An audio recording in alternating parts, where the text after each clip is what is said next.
Hello and welcome everybody. My name is Tommy Gilmore with Noisy Bird Digital Marketing, and I am joined today with Katie Sparks from 435 Locals. Katie, thanks for being here. Hi.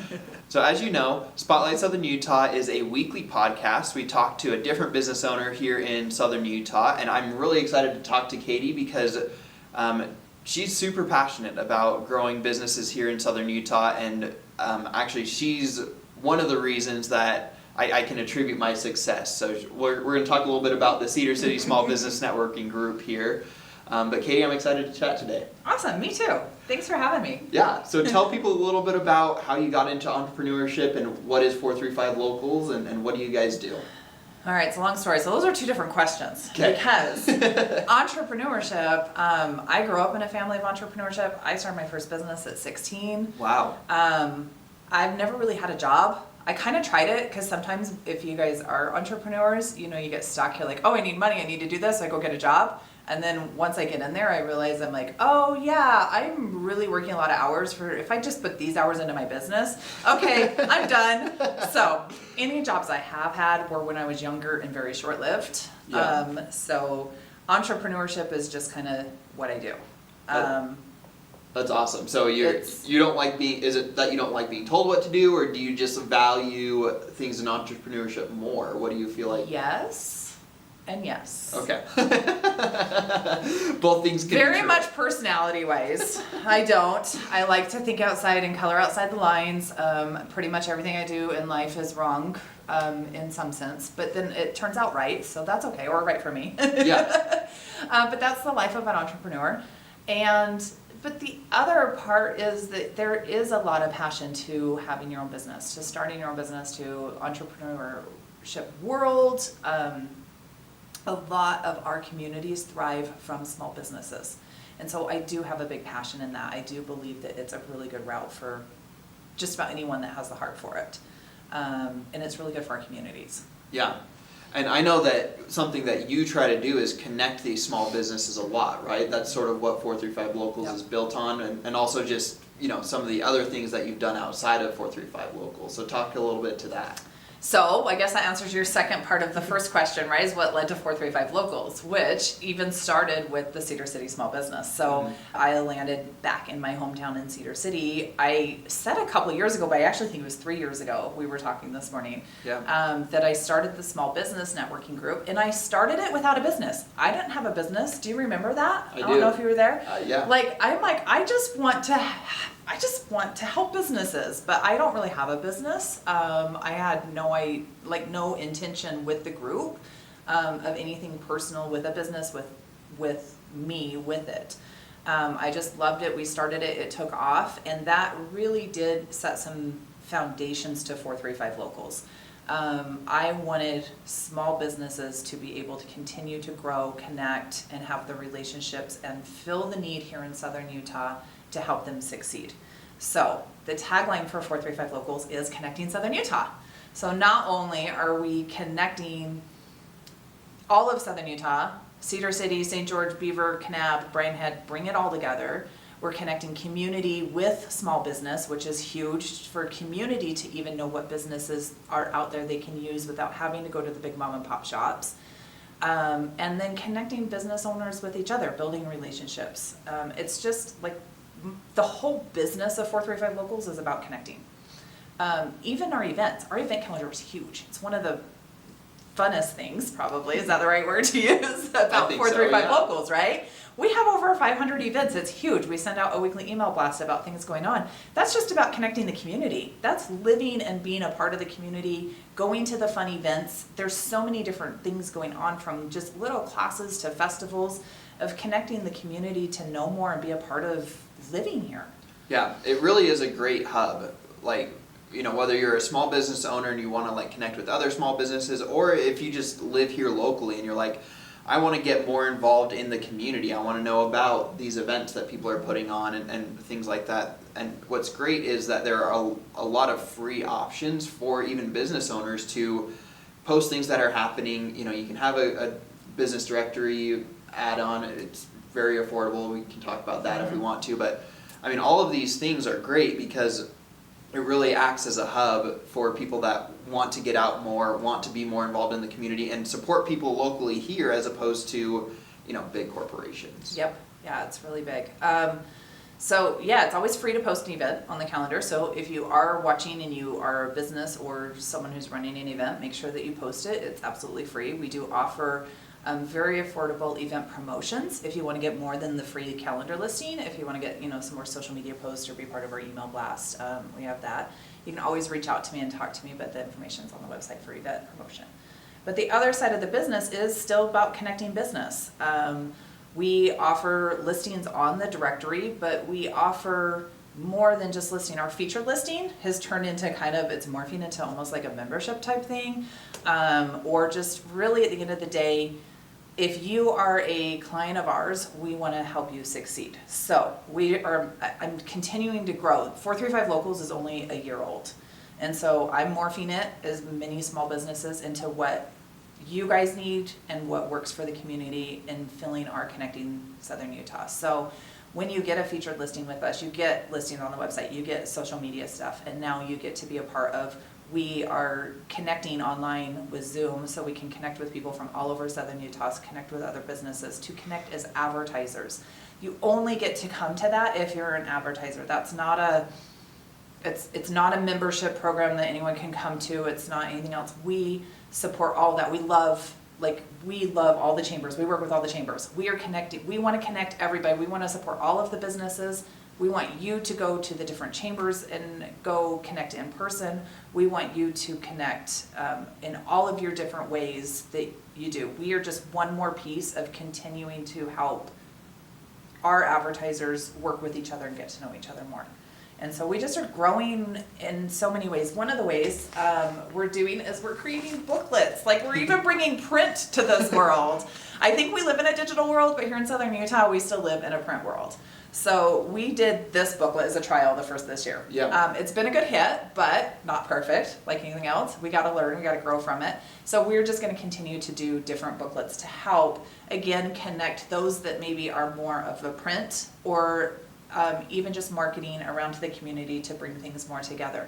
Right now we're working on a Things to Do booklet. It's a plain in Southern Utah. It's going to be everything about from family fun, hiking. We'll have some hiking guides in there. We're going to have local tours, shooting and archery. I mean, everything for things to do. That's awesome. Something fun. Especially this time of year, that's awesome. Yeah, so we're putting that together, and then we're going to distribute, and we're going to do that once a year. So we'll do that booklet once a year. So we're just continuing to grow and connect the community in all the ways that we possibly can. And we love collaborations. We love working with different people. We love just helping everybody connect. Yeah. I guess that you can't say that word enough, right? Yeah. Because that's really what the purpose is. It is. That's something I've found as a business owner is, advertising's great.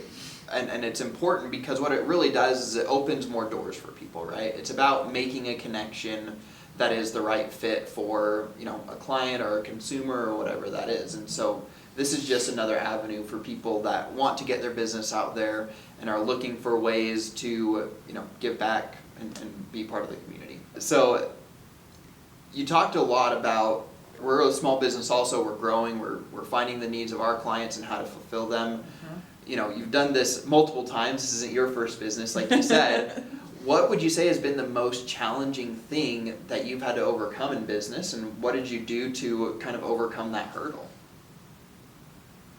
So many questions. I told Tommy before my mind was just going to go blank. And it kind of is, but as a serial entrepreneur, someone who has done a lot of things, I love to start things, and so my personality, I'm learning to, I love to start. Mm-hmm. I don't necessarily the longevity of it. Yeah. There's a place for everybody, and there's a purpose for all of the pieces with it. So the challenge of actually growing and sustaining something has probably been one of the largest. I love to start it, I get it off the ground, then I sell it. Or wherever it needs to be handed off to next with it. So for me, growing 435 Locals has definitely been, we're reaching that, it's been it took off. It's only a year old. We're still building the foundation. We're still building the pieces, but we're building it to be long-term and sustainable here in the area. Like this is something in 20 years, I want to still be a big part of of Southern Utah. And we're building it to have that connection in those pieces of it. So I'm not sure that really answers the question, but it's hard to take your ideas and try to grow a process and, you know, hire people. And have the processes so you can step away as an owner, right? They always say that ideal business is you should be able to take a step away and your business runs by itself. Okay, mine doesn't. You're not there yet. And I don't know if I ever will be, because I've just never been able to. That's probably one of my biggest challenges. It's hard for me to let go of the reins. Probably personality, it's my baby, you know. Totally. I don't want to let my kids go either. I think the same way. It is tough. The mama bear in me. Well, and it's tough, especially because a lot of times we sort of have this vision of what our business is and what we want it to be, and it's really scary to surrender that to somebody else, right? And but you know, for me, something that I'm learning through that process of, you know, we're hiring people, I'm growing our business, stuff like that. Something that I'm learning is I just can't do everything. I don't have the bandwidth or the skill set to do everything for everybody. But the more that I can find a good team of people that, oh, he's really good at this thing, and I know people need this. And so I'd much rather do these other 2 or 3 things and let him handle these other 2 or 3 things that I frankly don't want to do. And so he can do those. Delegating is huge. But doing it the right way, you know, having the right team, having those right people on the bus, having those right people in the right bus seat. There's a book I read, I don't remember the name of it, a long time ago, that was really good about that. But I keep that in the forefront as I grow and bring my team on, you know, to help with it. But it's definitely a challenge. For sure. I know that you've done it a few times. If somebody's watching and let's say that they're having a hard time finding the right help or, you know, filling those right roles and things like that, any advice that you've learned through the process of building a couple different businesses and hiring the wrong people a couple times, hiring the right people hopefully a couple times too?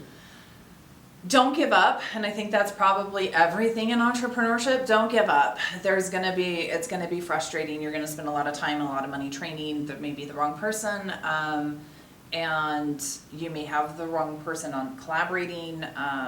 But that's part of building a business. It's trial and error and finding what works. So being just really open to the growing process and realizing that probably the first person that you ever talk to or the first person you hire won't be the one that's there a long time. Maybe some people get really lucky with that. But I think it's not only, you have to learn, as a new business, you're growing everything. You have to learn your own needs. Like, you may think you need this, but when you actually start getting in the weeds of it, you're like, okay, this is really what I needed. And so I hired for the wrong position, or I hired, you know, pieces like that. So, or I hired the right position at the wrong time. Or I needed a salesperson before a other person or whatever it is. Does the egg come before the chicken or the chicken before the egg? And welcome to the hot mess. But that's what starting a business is, and that's what growing is. It's growing pains for a reason, because there are pains, but don't let the pains overwhelm you. Just continue to learn, continue to refine your process, and continue to find that right person that's a good fit. And it may not, I mean, it may be a virtual assistant versus hiring a full-time employee, or it may be the opposite. Maybe the virtual assistant's too much of a contract basis. You need someone more full-time. And you may need a team. Maybe you need to hire like 2 or 3 people at one time to grow. There's a lot of different pieces, and we have a lot of professionals around us that can help guide us through that. Use the resources. Use the resources around. We have, even our community resources, we have the innovation centers here in Cedar City. I know they're opening back up in St. George. We have the SBA, you've got your chambers. You have so many resources around. The Women's Business Center is amazing. They help men too, but they're there to help small businesses, to help with all of these little pieces that maybe we don't know how to do. They offer training, they offer classes, they offer support. lean into your community. And that's not just the government organizations or the pieces that you lean into your other fellow business owners.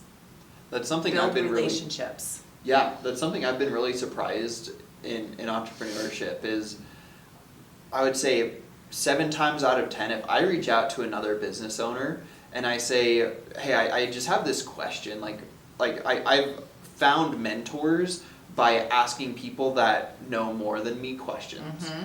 And it's, I don't know if this is a generational thing or if it's just a well-kept secret, but I think small business owners, we really want to see other business owners succeed unless you're a scumbag.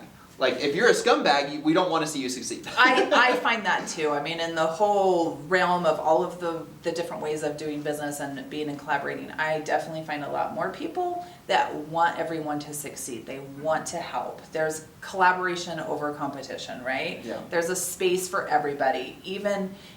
We're both marketing, Yeah. right? But your specialty, what you do best is totally something different than what I do best. Yeah. So instead of just putting that wall up, like, talk to them, but we're in the same space. Mm-hmm. So guess what? We can probably have a lot of the same challenges. We can help each other. Exactly. We can grow, we can collaborate, we can put pieces together. And I think that's across the board with everybody. There's definitely enough room for everybody, and everyone has a different niche. Help each other out. Yeah, Yeah, exactly. big part. Support each other, help each other out. Well, guys, there have been a lot of great nuggets in there. I'm excited to go back and edit this and rewatch and learn something that stuck out to me. Usually I ask for advice, but I don't think you could say advice better than what you said. You said be open to the learning process. Mm-hmm. I love that. I think that is the story of being an entrepreneur, is the second you close yourself off and say, nope, we've got it perfected, we've really got this honed in, life's going to throw a curveball and it'll teach you that you didn't. You have to continually be open and say, how do we improve? How do we get better?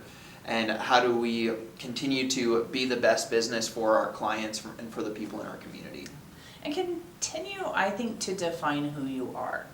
Just because I do one thing different than somebody else, it may be a totally different business model. I mean, even websites, right? Mm-hmm. You start with website design and you've got one person that does this really good. You've got one person that does this really good. Well, then define it. Continue to define it down. I mean, you've come a long way in your business of defining, this is what I do best, this is what I help with. Yeah. There's, I don't know, I'm probably going down a rabbit hole of stuff with that. No, it's true though. You have to keep learning what you like to do. To niche who you are, that defines who you are, that makes you different, and you will grow your business so much stronger and being in alignment with what your purpose is. The thing about entrepreneurship is your business is an extension of you. Every single person in this world is different. None of us are unique. That's like just part of reality that we can't deny. And guess what? Every business is different. No two the same. And so you just have to continue to grow and build your business to that niche too. Totally. Yeah. That's great advice. That makes sense. It does. Yeah. So thank you, Katie. I appreciate it. Before we go, obviously I want people to utilize 435 Locals. What is the best way for them to learn more about what you do and maybe contact you if they want to be a part of that? Okay. The easiest way is to hop on a website, go to contact us. There's a calendar link to set up a meeting if you want to chat more, if that's your jam. We'll set up a Google Meet or a phone call. You can send me a message or even send one up if you want to meet in person. I have a chat on there. You can just chat with me. I do that all the time. I have it right here on my phone. You throw a chat up and I'm likely to answer right away. And if not, I'll get back to you right away. With it, we do have most of the ways to be involved with 435 on the website as well. So if you're kind of a person who wants to just rummage through and see the options, just go check out on the advertised part of the page. And but reach out. We want to work with you. Yeah. And I'd really encourage anybody, if you have a small business in Southern Utah, if you reach out here, go be part of it. It's very inexpensive as far as marketing goes. It's a great way to get your name out there. And it's such a great way to, like we've talked about, just connect with so many people on a regular basis. Yeah, awesome. Thank you, Tommy, yeah, for everything. Of course. Yeah. So thank you guys for watching also. This has been another episode of Spotlight Southern Utah, and we'll see you next week.